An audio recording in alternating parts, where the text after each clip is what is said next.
ধরনের পরিকল্পনা রয়েছে। এই মুহূর্তে যেই রাজনৈতিক দলগুলো বাংলাদেশে আছে তার মধ্যে বিএনপি হচ্ছে একমাত্র রাজনৈতিক দল যেই রাজনৈতিক দলের কাছে মানুষের ভাগ্য পরিবর্তনের কর্মসূচি রয়েছে প্রিয় ভাই বোনেরা। এবং শুধু পরিকল্পনায় নয়, শুধু কর্মসূচিই নয়, বিএনপি হচ্ছে একমাত্র রাজনৈতিক দল যেই রাজনৈতিক দল অতীতে দেশ পরিচালনার অভিজ্ঞতা রয়েছে যাদের। বিএনপি ছাড়া এই মুহূর্তে আর কোন রাজনৈতিক দল নেই যাদের দেশ পরিচালনার অভিজ্ঞতা রয়েছে। প্রিয় ভাই বোনেরা, আজকের এই জনসমাবেশে বহু মুরব্বী উপস্থিত আছে।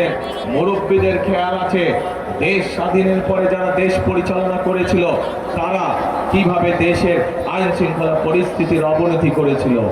এই মুরব্বীদের সেই অভিজ্ঞতা আছে যে দেশ স্বাধীনের পরে যারা দেশ পরিচালনা করেছিল কিভাবে দেশকে দুর্ভিক্ষের দিকে তারা ঠেলে দিয়েছিল, ফলে লক্ষ লক্ষ মানুষ সেদিন না খেয়ে ৭৪ সালে মারা গিয়েছিল।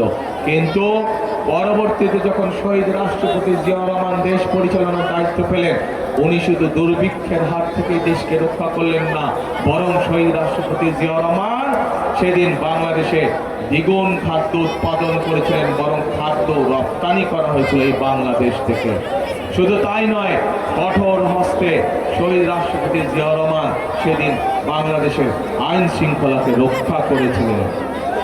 প্রিয় ভাই বোনেরা, পরবর্তীতে যখন দেশনেত্রী বেগম খালেদা জিয়া দেশের দায়িত্বভার পান ৯০ স্বৈরাচার আন্দোলনের পরে, সেই সময় দেশের কলকারখানা স্থাপনের মাধ্যমে, দেশের জনগণের কর্মসংস্থানের মাধ্যমে আন্তর্জাতিকভাবে দেশনেত্রী খালেদা জিয়া বাংলাদেশের জন্য উপাধি নিয়ে এনেছিলেন এমার্জিং টাইগার হিসাবে। সারা বিশ্ব সেদিন স্বীকার করে নিয়েছিল যে বেগম খালেদা জিয়া, দেশনেত্রী খালেদা জিয়া বাংলাদেশকে অর্থনীতি শক্তিশালীভাবে গড়ে তুলেছিল, বাংলাদেশে কর্মসংস্থানের ব্যবস্থা করেছিল বাংলাদেশের মানুষের জন্য, এবং হাজার হাজার মিল কলকারখানা সেদিন স্থাপিত হয়েছিল বাংলাদেশের এই মাটিতে। শুধু তাই নয় প্রিয় ভাই বোনেরা, ৯৬ সালে যখন যেই স্বৈরাচার ৫ই আগস্ট দেশ ছেড়ে পালিয়ে গিয়েছে, আমরা দেখেছি বিগত ১৬ বছর ধরে বাংলাদেশে মেগা প্রজেক্ট হয়েছে এবং এই মেগা প্রজেক্টের অন্তরালে মেগা দুর্নীতি স্থান করে নিয়েছিল। আমরা দেখেছি এই অন্তর্বর্তীকালীন সরকারের সময় মানুষের সামনে তথ্য প্রকাশ করা হয়েছে যে স্বৈরাচার পালিয়ে গেছে তাদের সময় প্রতি বছর $১৬ বিলিয়ন করে এই দেশ থেকে পাচার করে দেওয়া হতো। এই স্বৈরাচারের দল যখন ৯৬ সালে ক্ষমতায় আসার পরে তারা বাংলাদেশে কে দুর্নীতির শীর্ষস্থানে নিয়ে গিয়েছিল। কিন্তু ২০০১ সালে যখন দেশনেত্রী খালেদা জিয়া জনগণের পক্ষ থেকে আবার দেশ পরিচালনার দায়িত্ব পান, তখন দেশনেত্রী খালেদা জিয়া কঠোর হস্তে দুর্নীতি দমন করেন এবং ২০০৫ সালে দেশনেত্রী খালেদা জিয়া দুর্নীতির কলঙ্ক থেকে বাংলাদেশকে মুক্ত করে নিয়ে এসেছিলেন। প্রিয় ভাই বোনেরা, সেজন্যই আপনাদের সামনে আমি বলেছি যে আমাদের যতগুলো পরিকল্পনা আছে, আমাদের যতগুলো কর্মসূচি আছে, এই কর্মসূচিগুলোকে যদি সফল করতে হয়, এই কর্মসূচিগুলো সুফল যদি জনগণের কাছে পৌঁছে দিতে হয়, তাহলে দুটি কাজ আমাদেরকে অবশ্যই করতে হবে। একটি হচ্ছে দুর্নীতিকে কঠোর হস্তে আমাদের দমন করতে হবে, দুর্নীতির লাগাম টেনে ধরতে হবে, এবং একই সাথে দেশের মানুষের আইন শৃঙ্খলা নিশ্চিত করতে হবে প্রিয় ভাই বোনেরা।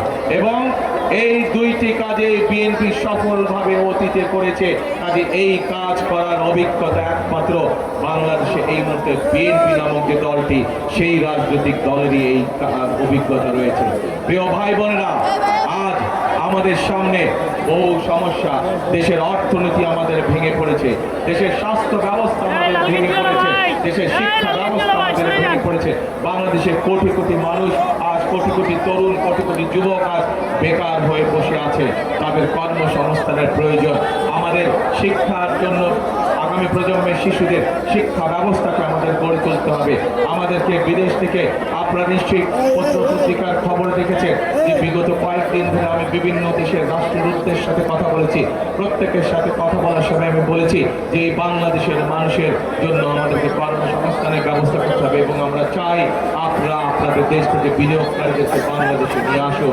প্রিয় ভাই বোনেরা, প্রত্যেকটি দেশের রাষ্ট্রদূত বলেছে ইনশাআল্লাহ বিএনপি ক্ষমতায় আসলে বিএনপি সরকার গঠন করে আগামী নির্বাচনে আমরা আমাদের দেশের বিনিয়োগকারীদেরকে এই দেশে নিয়ে আসবো, যাতে করে তারা এখানে মিল ফ্যাক্টরি স্থাপন করে এবং এই দেশের মানুষের কর্মসংস্থানের ব্যবস্থা হয়। প্রিয় ভাই বোনেরা,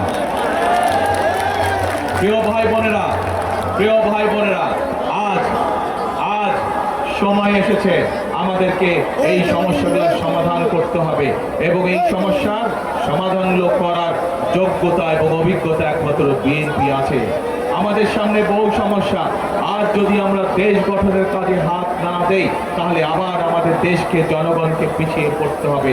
সেজন্যই আগামী 12 তারিখের নির্বাচনে আমাদেরকে সঠিকভাবে মানুষকে যাচাই করে নিতে হবে।